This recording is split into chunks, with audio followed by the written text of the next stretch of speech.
Hey Psych2Goers, thank you so much for the love and support that you've given us. As you know, our mission is to make psychology more accessible to everyone. Before we begin, we'd also like to give a quick shout out to all of our subscribers who have joined our YouTube membership. We're so thankful for all the support that you've given us. It means a lot to us and it helps us continue what we do. As your contributions go back to investing in this channel. Thanks for the love. Now, on to the video. Are you emotionally mature? There's a difference between being mature and being emotionally mature.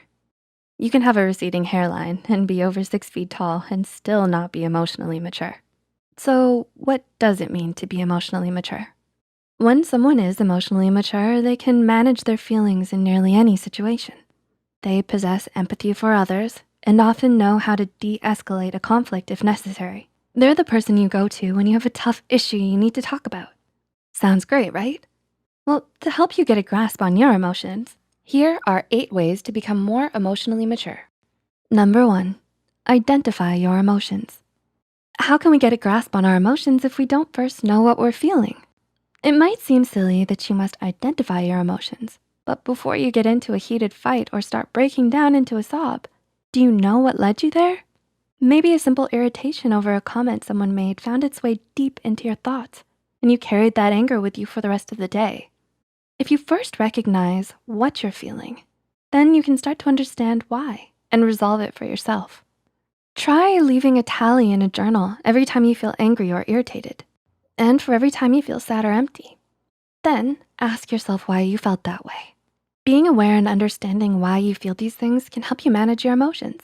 So if you know you're getting irritated at your brother for eating the last donut, your donut, take a breath and recognize that you're simply irritated at a donut before you say something you'll regret. That irritation could turn into anger for the rest of the day if you don't first identify why you were even angry in the first place. Now recognize your anger and acknowledge it. Remind yourself that your feelings are valid, but you don't have to act on them. Number 2, take responsibility. Have you ever denied something just because you didn't want to admit you were wrong?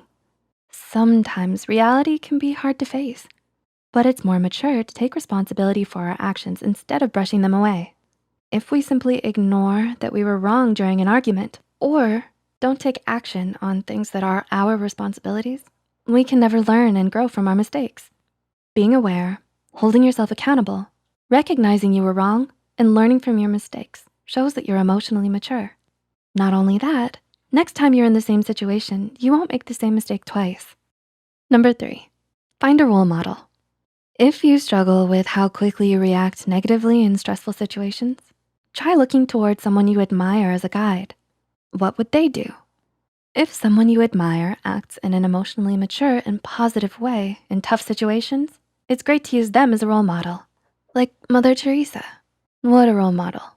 It's important to, of course, not lose track of who you are. You don't wanna become your role model and lose yourself. You just wanna learn how they handle situations so well. Maybe they have a great work ethic that you admire. Try it out. How do they handle negative feedback?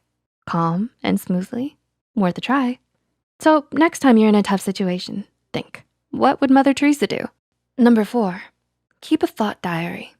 Do you suffer from negative thoughts? Are you constantly discouraging yourself?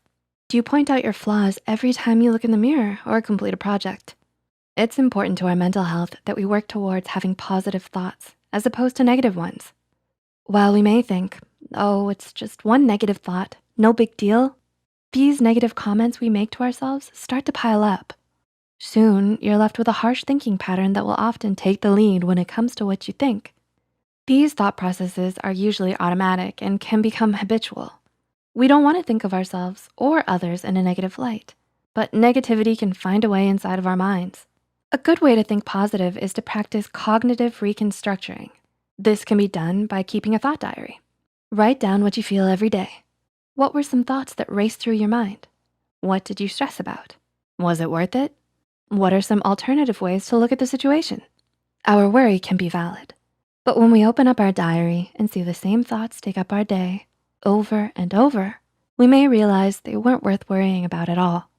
When we recognize this, we can start to move on and come up with practical solutions on how to resolve our stress and negative thoughts. We can always counteract the negative thoughts by writing a positive one beside it as well. Number 5, Learn to be open-minded. Emotionally mature people understand they don't have all the answers. That's why it's best to open our minds to other perspectives besides simply our own. We may have a strong opinion on certain subjects, but it doesn't hurt to actively listen to another's opposing opinion instead of thinking about ways we can persuade them that they're wrong. It's best not to judge someone or something right away. If we learn to be open-minded, even with the little things, we give ourselves the chance to try something new. We can enjoy different films or literature we might not have thought was our taste, try a unique recipe, and most importantly, hear others out. We may learn something from listening to another's perspective, and we may realize we were wrong. We can still choose our opinions in the end, but this is after we've listened with an open mind to the other's beliefs or arguments. Even if we don't agree, we may understand them a little bit more, and that can be powerful. As our role model, Mother Teresa, has advised, if you judge people, you have no time to love them. Number 6, embrace reality. Do you often beat yourself up because of your circumstances and your flaws? Remember negative thoughts? Do they spend a lot of time dwelling on your reality instead of dwelling on your flaws or even suppressing them? Accept and embrace them. This is your life. Instead of ignoring your struggles, find a way to be at peace with them. If you can change it, work towards change. If you can't, embrace who you are, where you are, and work towards what will make you smile. Embracing this will not only give you clarity to move forward, but peace as well. Mother Teresa's wise tips on peace? Peace begins with a smile. Number 7, pause and be patient. Have you ever been in a heated argument and said something you didn't mean and later regretted it? This is likely because we act on impulse when upset. If we take a moment to pause and reflect, we can then begin to say what we really mean.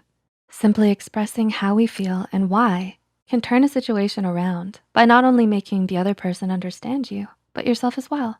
Choose to pause in a stressful or confusing situation to give yourself the option to consciously choose how you want to react. It will only lead you on the path to emotional maturity. And number 8, live in the present. Dwelling on the past can cause us sadness and regret. Dwelling on the future, don't even get me started on how stressful. So, while we can learn from our past and make choices for our future, we need to learn to live in the present.